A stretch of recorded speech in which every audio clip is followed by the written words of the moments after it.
വണക്കം അമ്മ. കാലത്തെ പിള്ളേർക്ക് കുറച്ച് റൊട്ടി വാങ്ങിക്കാൻ ഇറങ്ങിയതാ. മേനോൻ ചേട്ടന് തമ്പുരു ഇടാൻ അറിയാമോ? താഴ്ത്തിടാനോ? അതല്ല, തമ്പുരു മീട്ടാൻ അറിയാമോന്ന്. അമ്മ പറഞ്ഞാ പിന്നെ ഇവനറിയാം. സംഗീതം പഠിച്ചിട്ടുണ്ടോ? ഇതൊന്നും പഠിച്ചുണ്ടാക്കാവുന്നതല്ല അമ്മ, ഇതൊരു മുജ്ജന്മവാസനയല്ലേ. എന്റെ വിരലൊന്ന് മുറിഞ്ഞു. അയ്യോ എന്റെ ഗുരുവായൂരപ്പ, ഇതെന്ത് പറ്റി? ഈ വിരല് കുഞ്ഞെ സൂക്ഷിക്കണം. ഈ വിരല് കൊണ്ട് തമ്പുരു ഇടണ്ട. ശങ്കര, നീ ഒന്ന് കൂടെ ചെല്ലേ. അമ്മ എന്നാട്ടെ.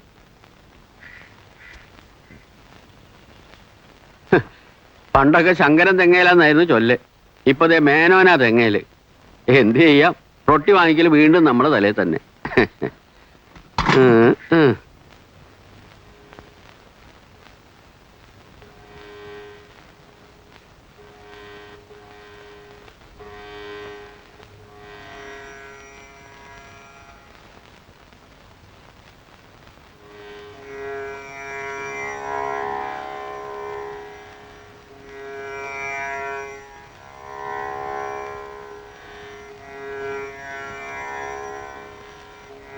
എനിക്കൊന്നും അറിയില്ലായിരുന്നു. ആരോടും പറയാതാ ഞാൻ പോന്നത്. ഭാമ ഇവിടെ ഉണ്ടാകുമെന്ന് അറിയില്ലായിരുന്നു.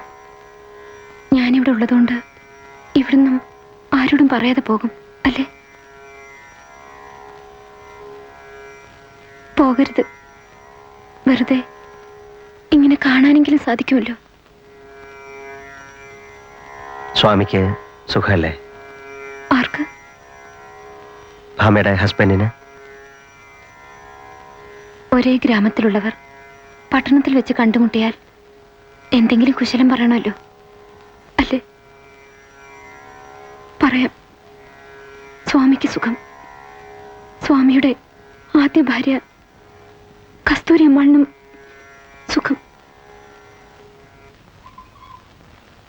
കാല് രണ്ടും തളർന്ന് ആ നല്ല അക്കായ്ക്ക് മരുന്നും ആഹാരവും കൊടുക്കുന്ന എനിക്കും സുഖം. ഭാമ എന്തായി പറയുന്നത്? കുശലം. ഒരു വലിയ വീട്, അതിനുള്ളിൽ ശ്രുതി ചേർക്കാത്ത തമ്പുരവും മൃദംഗവും, അങ്ങനെ അങ്ങനെ കുറെ അലങ്കാര വസ്തുക്കൾ. കൂട്ടത്തിൽ ഞാനും. കഴുത്തിൽ താലി കെട്ടിയ കച്ചേരി മണിസ്വാമിയുടെ മറ്റൊരു അലങ്കാര വസ്തു. പിന്നെ കുറെ വെപ്പാട്ടികളും. പരമസുഖം.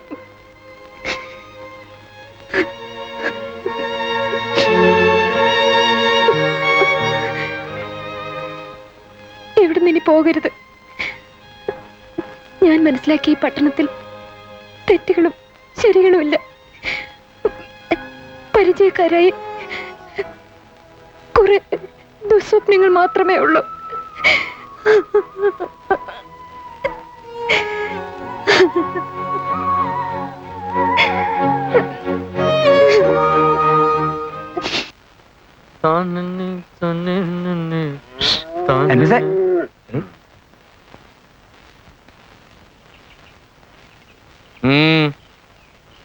എന്താ ഒരു മാറ്റം?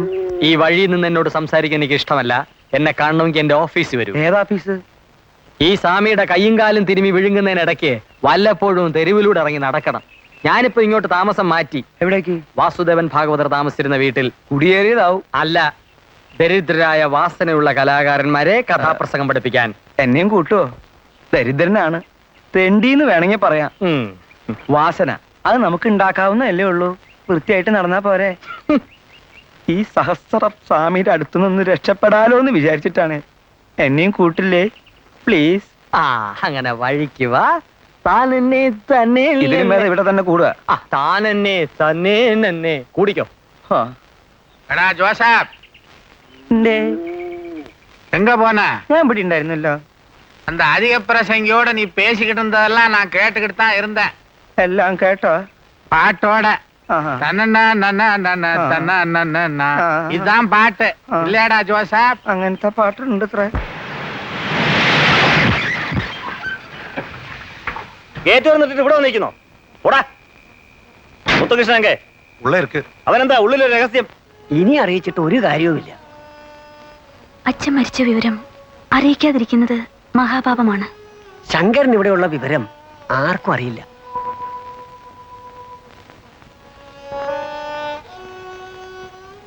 ഭാമ, നീ നാളെ ശങ്കരനെ വിവരം അറിയിക്കണം.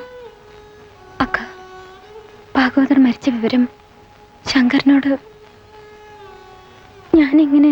ആ കുടുംബം ആകെ തകർന്നു പോയമ്മ. ഭാമ, ശങ്കരനെ നീ പറഞ്ഞ് സമാധാനിപ്പിക്കണം.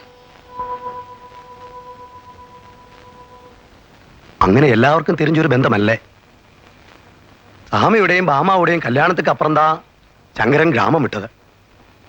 ഗ്രാമത്തില് അസ്തു പുസ്കുന്ന് ഒരു മാതിരി ഒരു പേച്ച്. ശങ്കരൻ ഡയറക്റ്റാ ഇങ്ങത്താ വന്നേ. ഇപ്പൊ നമ്മ സ്കൂളിലെ പിള്ളകളെ സംഗീതം പഠിക്ക വെക്കത് രണ്ടുപേരും ചേർന്നതാ.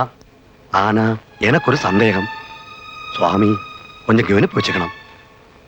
വണക്കം സ്വാമി. നിനക്കെന്താ അകത്തൊരു രഹസ്യം? ഒന്നുമില്ല സ്വാമി. അടുത്ത അവധിക്ക് വാടക മുഴുവൻ പിരിച്ചു കിട്ടണം. ശ്രീങ്ക, നീ ഇങ്ങോട്ട് വരണമെന്നില്ല, ഇവന്റെ കൊടുത്തു വിട്ടാ മതി. സഹസ്രനാമയോട് പറഞ്ഞേക്ക് ആരെയും ചവിട്ടി പുറത്താക്കേണ്ടി വരരുതെന്ന്. ശ്രീങ്ക.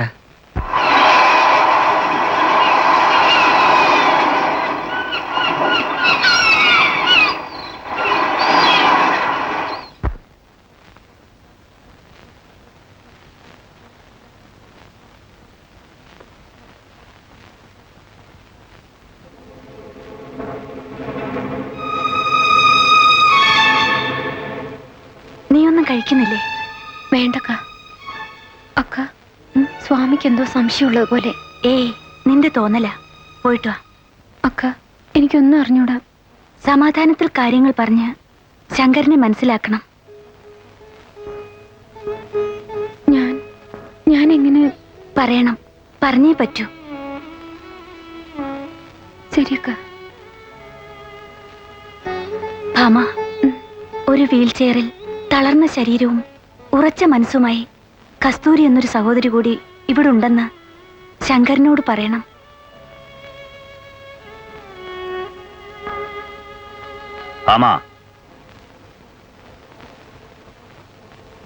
വാസുദേവൻ ഭാഗവതരെ അറിയോ?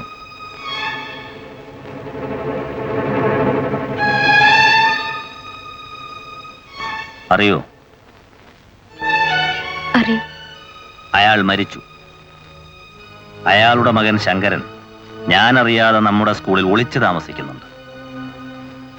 അച്ഛൻ മരിച്ചെന്ന് അവനോടൊന്ന് പറഞ്ഞേക്ക്.